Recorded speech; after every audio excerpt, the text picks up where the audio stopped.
So today we're going to be learning the Gemara on Daf Ayin Beis. We begin in the Gemara towards the end of Ayin Aleph, the last line, where it says Omarula.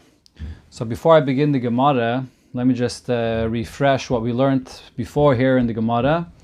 A machlokes between Rabbi Yochanan and Reish Lakish. Their argument was regarding a case where a person ate 2 kezesim of chelev.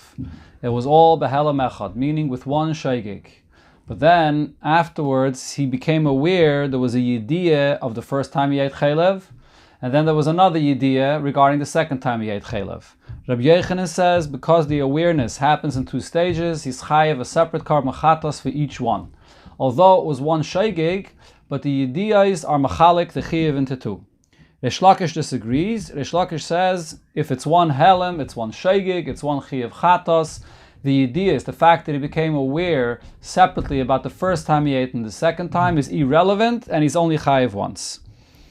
And there's another thing that's very important for the Pshat in our Gemara here, which Rashi brings, Ba'arichas Gedola, in the last Rashi of the Samad, he brings the Gemara in Krisus, which discusses a machlokes between Rabbi Akiva and Rab Tarfon. And the Gemara there is talking about the din of a karban asham.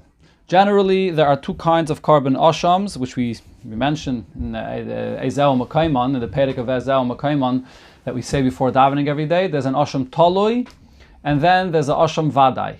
A asham talui is a case where a person is bringing an asham for a case where he does not know if he did the Aveda or not. It's a suffix if he did the Aveda or not. As I'll say an example in a moment.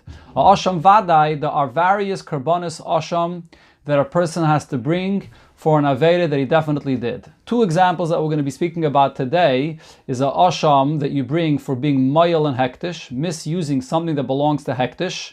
In a case where a person used something that belonged to hektish, you bring a karban asham. And also an asham regarding a person that had a relation with a shivcha charufa.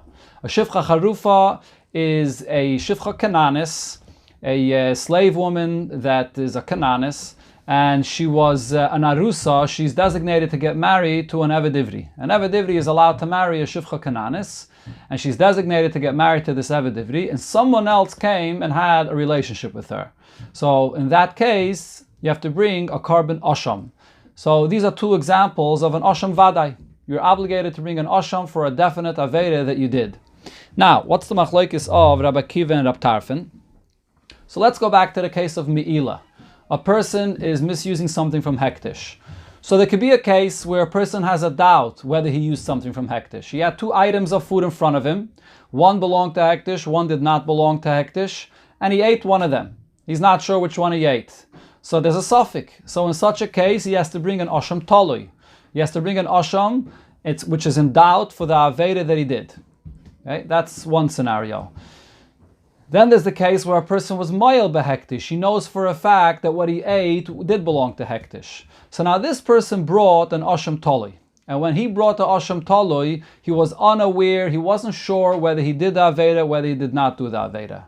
So Rabbi Akiva's opinion is that if he brought that carbon, being unaware of whether he was moyel or not, later when he finds out that he was moyel, he finds out that what he ate belonged to hektish, he's going to have to bring a second asham. The asham he brought before is not going to be sufficient now that he found out that he sinned and what he did was hektish. He's going to have to bring a new karban asham. Now, the chiddush here is that both karbanis of asham, whether it's an asham talui, whether it's an asham vadai, where the person is aware that he was moyel from hektish, it's the same exact behemah that's brought as a karban. But nevertheless, an asham brought where he did not have the yediyah, he did not have the awareness, will not be sufficient. Later, when he does have the yediyah that he sinned, then he's going to have to bring a new karban asham. That's Rabbi Akiva's opinion. Rab Tarfon's opinion is that no, a person brings one asham, even when he's unaware of the fact that he did any aveda, and that at that point it's an asham talui. And if later he becomes aware, he does not have to bring a new asham talui. The asham that he brought before when he was unaware will suffice even for later when he becomes aware that he now already has that asham that he brought before for this aveda. He brought it when he was unaware, it doesn't matter. If when he brought the first asham, he said, I'm bringing this asham for the suffix of the Aveda that I did, and even if it turns out that I did do the Aveda, I'm bringing the carbon for the Aveda that I did. At this point, he's not aware if he did it or not, but he says that it should be for that scenario that I did do the Aveda. This asham will suffice for even after he finds out later that he did the Aveda. It's good. He doesn't have to bring a new asham. So what's the bottom line? What do we see over here? Rabbi Akiva holds you don't have to have the awareness, the idea, for the asham to work, to be mechaper on your Aveda.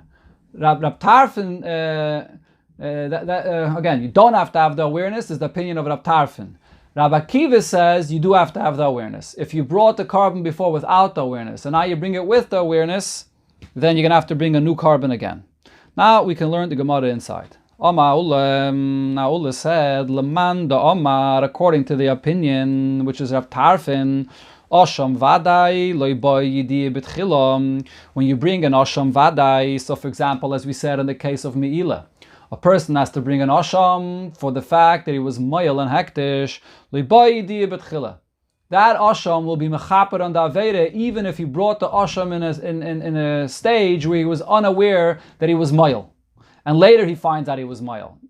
Doesn't matter. If he brought it before, when he was still in doubt whether he was Moyel or not, it's going to work for later when he finds out that he was Moyel. He does not have to bring a new carbon. So the idea, the awareness of the person is irrelevant for the chiyuv, for the kapara of the carbon. If so, we can apply this idea to another scenario. So a person had a relation with a shivcha charufa. So as I mentioned before, the shivcha charufa is another case where a person is chayiv to bring a carbon asham. Now, whether his relation was with this shivcha charufa b'mezid, whether it was b'sheigig, he's obligated to bring a carbon asham. So over here, the case the Gemara is talking about is a person that had 5 different relations with her, b'sheigig, and between each case between each relation there was a yediyah. There was an awareness of the aveda that he did. The question is, does that awareness separate the 5 avedas that he repeated again and again, that he would now be chayiv 5 times? Says Ula, Eina chayiv ela achas. He's only going to be chayiv once. Although there was a yediyah between each aveda he did, he's only chayiv once. What's the reason? So what Ula is telling us is, since according to Rab Tarfon, the carbon of asham does not even require yediyah. The carbon is mechaper without your awareness. So we see that the awareness, the yediyah, is insignificant. So too, b'negeh to the awareness between one aveda and another aveda by the shivcha charufa, which is chayiv and an asham, it's insignificant. It does not have the ability to separate one aveda from another. The yediyah does not have any power here. So this is a chiddush specifically by carbon asham, not by chatos, as we'll see soon in the hemshech of the Gemara. This goes back to the argument of Rav Yochanan and Rish Lakish regarding a chatos. There, Rav Yochanan's opinion was that the awareness separates, and the truth is, even Rish Lakish would agree that if there was an awareness between one aveda and the other aveda, it's definitely going to separate. The machlekes of Rav Yochanan and Rish Lakish was when the aveda was done with one shegig and the awareness came later. He became aware of one aveda and then became aware of the other aveda. That's when there's a machlekes. In a case when there was an awareness in between, it's definitely mechalek l'kul alma. That's by a chatos. By an asham though, since we see that the idea is insignificant for the kapara of the carbon, we say that it's also insignificant to the separate between one and another to be chayiv 2 or more karbanis. Talk to Gemara weiter. Maske fla Rav Amnuna. Rav Amnuna asks a question. Ela meyato. If you're telling me that the idea can't separate between one aveda and the other aveda over here when he was boil a shivcha charufa, if so, Boal, and the Bach takes out the words of Chazaru Boal. Boal v'hifrish carbon, a person that had a relation with this shivcha charufa, and not only was there an awareness, but there was also a hafrasha of a carbon. He was mafrish a carbon. V'amar, and he says, Hamtinuli ache evil. Wait, don't bring that carbon. He's going to do the aveda again, and then he wants the 2 be'ilas, the 2 avedas that he was boiled, the shivcha charufa, to be included in one carbon. Hachanami. Are you going to apply the same logic and say that just like the yediyah does not separate, and he's chayiv He's one carbon for everything, as Ola just said. So should we apply the same thing regarding being mafresh a carbon? If you already designated a carbon for once that you were boil, and now you want to be boil again before you bring that carbon, are we going to say that the designation of the carbon will also not separate? So Tosfos here actually explains that in this case, as you see from the lashon of the Gemara, we're talking about a person that was doing this b'mezid. He's saying, Hamtinuli, wait for me. We're not talking about a shegig over here.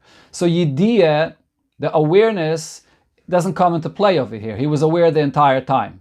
So he did the Aveda once b'mezid, and now he's going to do the Aveda a second time b'mezid. So what the Gemara now is suggesting is that just like you said regarding a case of a shegig, that the awareness between one Aveda and the other Aveda does not separate, shall we say the same thing over here regarding a person that was boil the Shivcha Charufa b'mezid, that the hafrasha of the carbon alone does not have the power to separate. Just like the yidiyah alone does not have the power to separate, the hafrasha of the carbon alone also doesn't have the power to separate. Although the Gemara before said that the hafrasha of the carbon is more of a powerful thing to separate between the two Avedas, more than just the awareness that happened. But over here, Tosfos explains, in this case, it was only the hafrasha of a carbon. Earlier in the Gemara, we were talking about a case where there was an awareness, there was a yidiyah, and the hafrasha of a carbon. Here we're talking about a case where he's chayiv asham b'mezid, even for a mezid. So there is no awareness b'chlal. There's just a hafrasha of a carbon. And the Gemara is suggesting right now that if the yidiyah does not separate, shall we say that the same thing applies if you would just mafresh a carbon without yidiyah, that it also doesn't separate one Aveda from another. Amalei. So he answered, no, this is not the case. Ula said, Maise de la'acha frasha ka'amrit. You're arguing that if a person was boil once, and he was mafresh a carbon, and then he's boil a second time after this designation of the carbon, then you're saying that it should still all be included in one carbon? Maise de la'acha frasha loy kamina. In a case where the person did the Aveda after he already designated a carbon, there I never said that it would be one Aveda, that it would be all included in one carbon chatas. The yidiyah is insignificant to separate, as we see from the fact that you don't even need the awareness, the yidiyah, for the carbon to take effect, for the kapara of the carbon to take effect. But the hafrasha, once you separated and designated a carbon, for sure that separates it into two Avedas. Ki asir Avdimi Amar, when Avdimi came, he said, Leman da Amar, according to the opinion, and this is Rabbi Akiva, according to Rabbi Akiva that says, Osham Vadai Boy Di Betchila. In order for the Osham Vadai to be effective, you do need an awareness. Going back to the scenario that I mentioned before, if one brought a Osham Toloi without the awareness, and then he became aware of the Aveda that he did, he's going to have to bring the carbon again. Because now that there's a yidiyah, now that he knows for sure that he sinned, so the carbon that he brought before without an awareness is not going to be effective. So you have to have a yidiyah for the carbon, for the kapara of the carbon to take effect. So what do I see? That the yidiyah is significant for this carbon. So if so, boal chomish be'ilois b'shivcha charufa chayav kolachas v'achas. So in another scenario where a person's chayav a carbon osham, when he was boil a shivcha charufa 5 times, and there was a yidiyah each time in between, he's going to be chayav each one separately. Since the yidiyah is significant and it's necessary for the kapara, so too the yidiyah is significant to separate one aveda from another. Amalei Abaye. So Abaye questioned Rav Dimi's statement. Why are you saying that everybody agrees to this? That according to Rabbi Akiva, that yidiyah is significant, everybody agrees that the yidiyah separates one be'ilah from the other one. Arei chatos, didn't we learn before regarding chatos? And now the Gemara brings back the machlokes of Rabbi Yochanan and Reish Lakish. The be'in on yidiyah betchila. When it comes to a carbon chatos, you need the awareness for the kapara of the chatos to take effect. As Rashi here brings the pasuk where it says, "Oy hoida ela v'hevi," that only if you have an awareness of the aveda that you did b'shegig, then the chatos is mechaper. So we see that the yidiyah is significant for the kapara of the carbon. And nevertheless, as we learned in the previous Amud, Rabbi Yochanan and Rabbi Shimon ben Lakish are arguing whether the yidiyah is significant to separate one aveda from another, to have 2 separate karbanos. So even if the yidiyah is needed for the kapara of the carbon, it doesn't necessarily mean that the yidiyah is significant enough to separate the two avedas, that you should be chayiv twice. There's a machlokes about this. So why did Rav Dimi say that according to everybody, they would agree here in this case that according to Rabbi Akiva, that the yediyah is significant by an osham for the kapara, that the yediyah also separates. Regarding a chatos, where the yediyah is significant for the kapara, Rabbi Yochanan and Reish Lakish argue about this. Ishtik. So Rav Dimi was quiet. He didn't answer. Amalei. So he said to him, Abaye said to him, Dilme b'maise del acha froshe kamret. Perhaps your intention was that if there was a Aveda, then there was not only a Yediyah, but a designation of a carbon, then that's the case where you say that everybody will agree that the designation of the carbon separates one from another. Uked Rav Amnuna, and like Rav Amnuna said before, that even if the Yediyah, the awareness, does not separate the two Avedas, the two Be'ilas, but the designation, the Hafrosh of a carbon does, Amalei, so Rav Dimi said, yes, that's indeed what I meant. That when you actually have a hafrasha of a carbon, that separates. So now the Gemara will bring a summary of what comes out from everything we learned till here. This is pretty unusual. The Gemara basically repeats everything it just said, but it summarizes the halacha. Ki asa Ravin, so now when Ravin came, Ravin said as follows. Here's the kitzer. Hakayel Maidim, everybody will agree b'shivcha charufa. Everybody will agree regarding shivcha charufa that the yediyah, that there is a separation. Even if you will boil 5 times, there is a separation. It's the same Aveda, but there's a separation. Yichayv separately for each one. Again, he said, Hakayel Maidim b'shivcha charufa, and everybody will agree regarding shivcha charufa. This time around, he meant to say, everybody will agree by shivcha charufa, if you will boil 5 times, you chayiv once, and there's no separation. You only chayiv once, as the Gemara will soon explain. And then, umachleikis b'shivcha charufa. Then, there's also an argument regarding shivcha charufa. So when the Gemara here says, Hakel Maidim and Machleikis, it's referring to Rabbi Yochanan and Reish Lakish. In the previous sugya, regarding a carbon chatos, Rabbi Yochanan and Reish Lakish argued whether the yediyah, the awareness, separates into 2 obligations of 2 different karbanis. Over here, the Gemara is now saying there's 3 different scenarios. In 2 cases, they agree, and in one scenario, their argument would apply here as well. And the Gemara explains: Hakel Maidim b'shivcha charufa de'ena chayiv ela achas. Everybody will agree by a shivcha charufa that you only chayiv once. When is that? Kedula. That's like the statement of Ula. According to Rab Tarfon, that the yediyah is not needed for the kapara of the carbon, so the yediyah alone is insignificant to separate one aveda of another. So you chayiv only once, even if it was 5 times that you were boil, that you had a relation with the yediyah in between. The yediyah is insignificant. Hakayel Maidim b'shivcha charufa. Both Rabbi Yochanan and Reish Lakish, they will all agree regarding shivcha charufa. The chayiv al kol achas v'achas, that you're going to be chayiv for each time you will boil, each time you had a relation separately.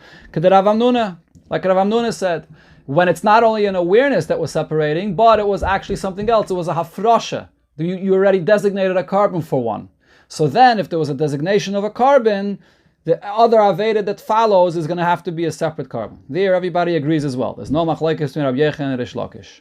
Machlokes b'shivcha charufa, and when we said that Rabbi Yochanan and Reish Lakish are going to argue regarding shivcha charufa, leman de omar osham vadai, according to Rabbi Akiva, that says that an osham vadai bo yediyah b'tchila, that an osham vadai, in order for the kapara of the osham to work, there has to be an awareness before you bring the carbon. So if so, the osham vadai is the same as a chatos. A chatos is only mechaper if there's an awareness before you bring the carbon, and osham vadai is also mechaper only if there's awareness before you bring the carbon. So in that, according to this opinion, machlokes to Rabbi Yochanan and Rabbi Shimon ben Lakish. It's going to be a machlokes of Rabbi Yochanan and Rabbi Shimon ben Lakish. Do we say, since the awareness is significant for the kapara of the carbon to work, the awareness is also significant that it separates between one and another time that he did the same aveda here to be chayiv twice? It's Rabbi Yochanan's opinion. Rabbi Shimon ben Lakish says you need the awareness for the kapara of the carbon to work, but that doesn't mean that it's going to separate between once and the second time you repeated it to be chayiv twice. If you repeated the same aveda, even with an awareness, you're still going to be chayiv only once. That's the conclusion of this Gemara, the continuation of how the Gemara tied in this machlokes of Rabbi Yochanan and Rabbi Shimon ben Lakish, how it applies to a carbon osha. Now the Gemara continues back to the Minyanim of Masechta Shabbos. Itmar, we learn the machlokes as follows. Niskaven lahagbiya esatolosh. A person had the intention to lift up something which is detached from the ground. So the scenario Rashi says is, for example, you had a knife that fell into a patch of some vegetables that were growing, and he wanted to pick up the knife, and instead he pulled out a leaf, he pulled out a vegetable. So his intention was just to lift up something which is detached, and instead he caught something which is attached to the ground, which of course is a malacha. It's the malacha of kaitzer, reaping. So potter, in such a case, is going to be potter, completely potter. Why? So as Rashi here says, this falls into the category of a misasek. Misasek means you were trying to do one thing and something else happened. What happened does not at all relate to you. That's not your action at all. You intended to lift up something and instead you cut off something that was attached to the ground. That's misasek, you totally potter. This is not a shegig. A shegig is in a case where a person is intending to do the action that he did. He just is unaware that it's forbidden. He's unaware that it's Shabbos. He's unaware that this malacha is asr. Here the person knows it's Shabbos. He knows the malacha of kaitzer is asr. But what happened was he's picking up a knife. And then as he's picking up the knife, something else gets pulled out from the ground and he detaches something. He's doing kaitzer. That's misasik. He completely didn't intend to do that at all. How about another case? He intended to cut something which is already detached, but instead he ended up cutting something which is attached to the ground. So there's actually a machlokes of Rashi and Tosfos what exactly the Gemara means. Rashi says he intended to cut one item which is detached from the ground, and he ended up cutting another item which is attached to the ground. Tosfos learns it's talking about the same item. He intended to cut a certain item, and he thought that it's detached from the ground, but it turns out that it was really still attached to the ground. So in such a case, there's a machlokes here. Rava says potter. Rava says that he's going to be potter. This is also included in the case of misasik, where his kavanah was to detach something, to cut something which is detached, not a malacha at all, and therefore what he did wasn't his intention at all. This is also part of misasik. Abaye Omar Chayev, but Abaye says in such a case he's Chayev. So the Gemara here explains. Rava Omar Potor. Rava says that he's Potor in such a case. The whole Lo Niskaven L'Chaticha D'Yisura. He had no intention to cut what is forbidden, what is attached to the ground. So therefore, this is misasik. He knew it was Shabbos. He knew the malacha of kaitze is asa, but this wasn't the intention of the action that he did. It happened without him even wanting to do this at all. That's misasik. He was trying to do one thing and something else came out. Abaye Machayev, but Abaye says he'll be chayev to haka mechaven lechaticha ba'alma. True, he didn't want to cut aser. He didn't want to cut something which is aser to be kaitzer, but he wanted to do the action of cutting, of chaticha, to cut. The very fact that he had the intention to cut, even though he ended up cutting something which he didn't want, nevertheless, that's enough that it should not be misasik. He intended to do this action. He wanted to do this action in a permitted way. He ended up doing it in a forbidden way. But the very fact that he intended to do this action is enough to consider it to be a shegig, that he's chayiv, and not a misasik, where he was intending to do something totally unrelated. Omar Rava says, Rava mino aminullah. From where do I take my opinion? So Rava brings over here a source from a braisa to prove his opinion. Now the Gemara is going to bring the braisa and go through the pshat of the entire braisa. And the pshat of how Rava brings a source to his opinion will only come all the way towards the end of this discussion, which is at the beginning of the next Amud, as we'll see. The Tanya now we learned in a braisa. Choyme Shabbos mishar mitzvahs. There's a stringency in Shabbos over other mitzvahs.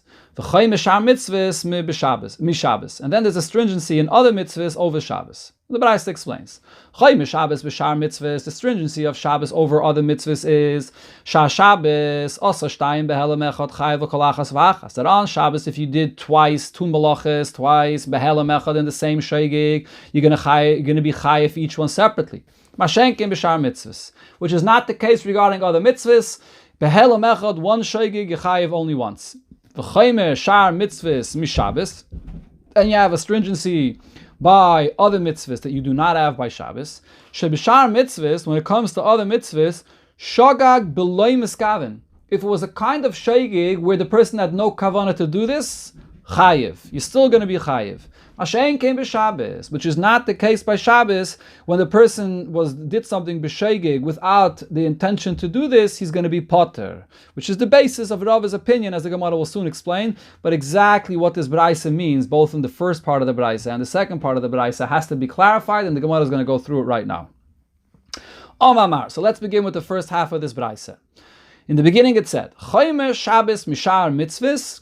There's a stringency in Shabbos over other mitzvahs. Shabbos osa shtayim behela mechad chayav kolachas v'achas. That on Shabbos, if you did two malachas in the same shegig, you chayav on each one separately. Mashenkim b'shar mitzvahs, which is not the case regarding other mitzvahs. Hey chidami, what are we talking about? What is this Braisa saying? Regarding Shabbos, we're talking about a person that did two malachas behela mechad, the malacha of kaitzer and the malacha of teichin. The chavasa gabishar mitzvah. So if so, similarly, when we refer to other avedas, other mitzvahs, what are we talking about? Ochal chelev v'dam, a person that ate fats and drank blood. So what are we saying? That he would be chayiv only one? Why? Hacha tarti mechayiv. On Shabbos, if you did the two malachas of kaitzer v'toichin, and it was a shigigas malachas, if a person forgot the isser of the malachas, not if he forgot the isser of Shabbos. If he forgot the isser of the malachas and he did these two malachas, he's going to be chayiv for each one separately. That's by Shabbos. And v'hacha tarti mechayiv. And the same thing will be true by other mitzvahs. For example, he ate chaylev and dam, even if it was in one shegig, he was unaware of both chaylev and dam, but because it's two different isurim, he's chayiv each one separately. So how does the Braisa say that Shabbos is more stringent than other mitzvahs? Interesting. So the Mefarshim here point out, and Rashi here says this, that we compare kaitzer v'toichin in the isur of Shabbos, when a person was shigigas malachas, when he was unaware of these two isurim, to a person eating chaylev and dam, which are two completely separate isurim. Rashi calls them shnei gufen. It's two different items over here as well. Kaitzer and Teichen are two different gufen. There's a big discussion about this. Okay, let's continue right in the Gemara. Ella rather, what's the case? Shar mitzvahs. What would be the case by other mitzvahs? That a person repeats something twice, he does the same thing twice, and so then he's going to be chayiv only once. Again, shar mitzvahs by other mitzvahs that he's chayiv only once. Heichidomi, what's the case? The achal chaylev v'chaylev. He ate chaylev and then he repeated the same thing and ate chaylev again, and therefore it's chayiv only once. There was one shaygig within the same unawareness. He ate chaylev again and again. He's chayiv only once. Frek the Gemara the chvasa gabi Shabbos, but then the same halacha would apply to Shabbos as well. The avad ktsire or ktsire, if he repeated the same halacha again. Hacha chadam chayiv and v'hacha chadam chayiv. By all isurim is chayiv only once, and by Shabbos is chayiv only once. So again, we don't see any stringency in Shabbos over other mitzvahs. Answers the Gemara. So the first suggestion the Gemara gives is la'olam the avad ktsire utchina. So the case over here is going to be. This is the Gemara's teretz. Later, the Gemara is going to have other suggestions regarding the Sefer, but this is the Gemara's teretz. La'olam, the answer is the avad ktsire utchina. Regarding Shabbos, he did two different malachas, and it was an unawareness of this iser, this malacha, and an unawareness of the other malacha. So therefore, he's chayiv for each one separately. Umay mashenkim b'shar mitzvahs. Where do we find a similar thing by other mitzvahs that in such a kind of a case he would be chayiv only once? So the Gemara explains. Avodah Zarah. Shar mitzvahs does not refer to any other isurim. The expression of shar mitzvahs goes on Avodah Zarah. And this is like what Rabami said. Rabami says, Zivach v'kitar v'niseich b'halom achas. So when a person serves Avodah Zarah, so there are different scenarios that could happen. It could be that he slaughtered a carbon for Avodah Zarah, Zivach. Kitter, he brought ketores, incense for the Avodah Zarah. Nisech, he poured wine for the Avodah Zarah. Three different kinds of ways of serving the Avodah Zarah. But it was all done b'halama achas with one unawareness. So en chayiv ala achas, he's chayiv only once, even though it's different actions, different ways of serving the Avodah Zarah, he's chayiv only once.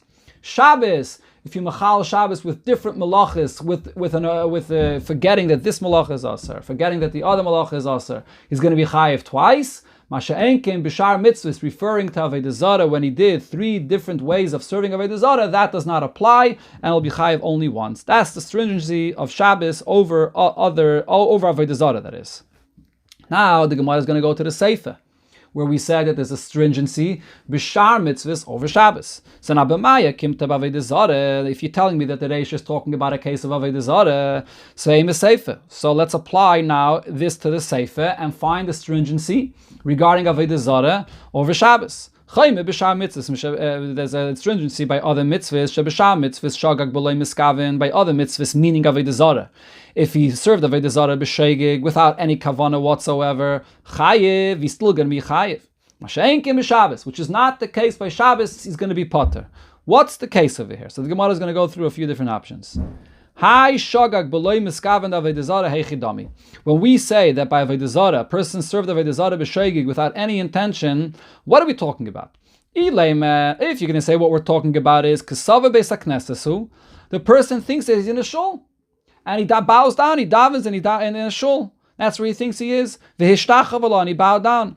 In such a case, he was a shegig and he was loy miskaven because he thought he was in a shul. That's the case. You're going to tell me that by avodah zarah is chayiv. Why is he chayiv? In his heart, he's davening to the Eibishter. And Rashi actually adds here, even if he did think he's in a base avodah zarah and he bows down there, but he's bowing down to the Eibishter, he's doing it bowing down to the Eibishter, he still would be pati. He's not bowing down to an avodah zarah. So how can we say this is a stringency by avodah zarah that you're chayiv for this and not by Shabbos? The Ella sagt the Gemara another scenario. The chazi andarta, the person saw a statue, the sagidle, and he bowed down to it. That's the typical case of avodah zarah, a person bowing down to avodah zarah. So now, heichidami, what are we talking about? If the person accepted this avodah zarah as a god, so then meiziru, he's bowing down intentionally. He's serving avodah zarah. So this is not a case of a shegig at all. For sure not a shegig without any intention, b'loi miskaven. And if when he bowed down, he saw a statue and he bowed down and he had no intention to accept it as a god on himself, so then lav klumu. He stopped bowing down, but he's not really at all serving this avodah zarah at all. Not b'shegig, not b'mezid, nothing. Elon, rather, so what are we going to say? A third option. What it's talking about is me'ave u'miyire. The person bowed down to this statue, but not because he really wants to serve this god and he accepts it as a god. Rather he's doing it me'ave v'yire because he's afraid of somebody else, that a friend of his, that he's, or first the Gemara says me'ave, he's only doing it out of a friendship that he has to a guy, that he wants to show him that he's his friend, and therefore he bows down to the same statue as him. Or miyire, because he's afraid of his friend that he might kill him or whatever it is, and therefore he bows down to this avodah zarah. So he's bowing down to this avodah zarah, me'avo miyire, so he's bowing down to it as an avodah zarah, but he's only doing it me'avo miyire out of fear or out of love for a friend of his. Okay, so in such a case, by avodah zarah, he's going to be chayiv. Okay, so the Gemara says this is actually a machlokes. A person that bows down to avodah zarah, whether me'av or me'yire, whether if he's chayiv or not, this is a machlokes between Abai and Rav, as the Gemara is going to quote here. But let me just stop for a second. And Taisus over here brings up the question. We all know that when it comes to avodah zarah, it's one of the three avedas that a person is obligated to die and not bow down to avodah zarah. So how do we say over here that a person bows down me'av or me'yire? He's afraid of somebody else, and therefore he bows down to it. And this is the scenario that the Braisa is talking about. The person is obligated to give up his life for this. So Taisus over here brings two answers. One answer Taisus says is correct. He's obligated to give up his life for this. But what happened if the person didn't? If he didn't give up his life for it, and he ended up bowing down because he was afraid of somebody that he's going to kill him, or because of a friendship that he had and he couldn't withstand the test that others are bowing down, and he has a friendship that he doesn't want to give up, and he bowed down. What's going to be the halach in such a case? Was he allowed to? Of course not. Yeharik val yavre. He should have died. He should have allowed himself to even die for this. But the question is b'di'evet, if it happened. That's the first pshat in Tosfos. The second pshat in Tosfos is no, it's not talking about a b'di'evet. In such a case where a person bows down to avodah zarah, and he either verbally says clearly, I'm only doing this because of your friendship, or I'm only doing it because I'm afraid you're going to kill me, or it's very clear that he's not doing it in any way to accept avodah zarah upon himself, but he's doing it totally out of ava and yireh, so then it's not necessarily it's not in the category of avodah zarah that's yeharik val yavra, that you have to be ready to die for. And the example actually that Tosfos brings is Haman. People that bow down to Haman did not necessarily at all believe that he's some kind of god that they're bowing down to, but they were afraid of him. They were afraid that he would kill them. That's why everybody bowed down to Haman. So that's a case where there's no obligation of Yehorig Val Yaver. You're not at all accepting him as a god, you're just doing it miyira. And Taisus actually goes on to ask the question, if that's the case, why did Mordechai not bow down to Haman and cause so many problems? He's just doing it miyira, and he's not at all accepting him as a god, so what's the problem? So Taisus gives two answers. Either Taisus says because Haman wore a statue or kind of a symbol of Avodah Zarah on him, and then when you bow down, you're bowing down to that Avodah Zarah. Haman himself was not an Avodah Zarah, but the other symbols that he was wearing on himself was Avodah Zarah. Another answer Taisus says is that it would be a Chilul Hashem for Mordechai to bow down to Haman. True, it's not Avodah Zarah, but just because of the Chilul Hashem of what it would appear that Mordechai is bowing down to an Avodah Zarah like Haman, he didn't bow down. Okay, going back into the Gemara. So the Gemara wants to use this as an example. A person that bows down to Avodah Zarah, me'avo me'yire, that this is a kind of a shegig, that he's beloy miskaven, he's not intending to serve it as an Avodah Zarah, and in this case, by Avodah Zarah, he would be chayev a korban chatas. So the Gemara says this is actually a machlaikis. This is as Rashi and Taisus here bringing the Gemara in Sanhedrin, this is a machlaikis. Ha nichla baye da machayev. This would be a good interpretation of this brayse, according to Abaye's opinion that says that in such a case you chayev by Avodah Zarah. El Rava dama potter, but according to Rava that says that in such a case that you're bowing down only for the purpose of ava and yire, but you're not at all serving it, you're potter. Maya kelemeima. What are we going to say? This can't be the meaning of the words of the brayse when it says that he bowed down to the Avodah Zarah b'shegig beloy miskaven. In such a case, he's potter. Ella, says the Gemara, suggests another option of how we could learn this brayse, ba'omer mutter. The case over here is the person bows down to Avodah Zarah and he thinks it's permitted. As Rashi says, we're talking about a gersh and his gayer ben and nachrim, a ger that became a yid. He converted amongst gayim, and he thought Avodah Zarah is mutter. How's that possible? Didn't a Bezdin do the conversion and teach him that you're not allowed to bow down to Avodah Zarah? So there are various pshatim in this, and one of the pshatim is that we're talking about a ger cotton that became a ger along with his parents, and this cotton was not taught not by his parents and not by the Bezdin, and he didn't know, and therefore he thought that it's mutter, aymer mutter. And that's a scenario that by Avodah Zarah you'd be chayev to bring a carbon, and that's what the Braisa meant, shegig beloy miskaven. Beloy miskaven, in other words, he thought it's mutter. Frek the Gemara, Masha'ein came b'Shabbos. The potter legamri. So now, what are you telling me? By Shabbos is going to be potter legamri. In such a case, if he's oyme mutter, if he does the malach on Shabbos, he'll be potter. That's the stringency of Avodah Zarah over Shabbos. But that's not true though. Rav before asked the Shaila of Rav Nachman, so we learned this a few blot before, as Rashi quotes here. So the Gemara there asks a question about a person that didn't know it's Shabbos, doesn't know about the Yisurim of Shabbos. He thinks it's totally mutter. He's not aware of anything, not of Shabbos and not of the Malachis. So what was the question we had before about such a person? Our question before was, in such a case, do we focus on the fact that he's unaware of Shabbos and he's chayav only once? Or do we focus on the fact that he was unaware of the isurim of the individual malachis and he's chayav for each one separately? But to be totally potter, this person that's totally unaware, he's ayme mutter basically. He's not aware it's Shabbos, he's not aware of the malachas. In such a case, nobody ever thought that he would be potter. So if the brayse here regarding Avodah Zarah is talking about a ayme mutter, and it says that he's chayav to bring a carbon by Avodah Zarah, the same applies by Shabbos. He's chayav to bring a carbon on Shabbos in the case of ayme mutter as well. So how could we say that this is the stringency of Avodah Zarah over Shabbos? Elo, so the Gemara comes now and says, we're going to have to say, Elo lav, reisha ba'akum. Only the first part of this brayse, where it was talking about the stringency of Shabbos over Shar mitzvahs, there it's talking about akum. It's talking about the stringency of Shabbos over Avodah Zarah. Seife b'Shar mitzvahs. Seife, it wasn't talking about Avodah Zarah. We're going to have to say that in the Seife, where it talks about the stringency of other mitzvahs over Shabbos, it's not talking about Avodah Zarah. It's talking about other mitzvahs. And what is it talking about? V'shogag, beloy miskavim, b'shar mitzvahs, heichedomi. So now what is this case of a person that was a shogeg, beloy miskavim, regarding other mitzvahs? What are we talking about? Heichedomi, what's the case? It's as follows. A person has fats of an animal. Now in the fats of an animal, there are those fats that are forbidden to eat, it's called chaylev, and those fats that are permitted to eat, which is called shuman.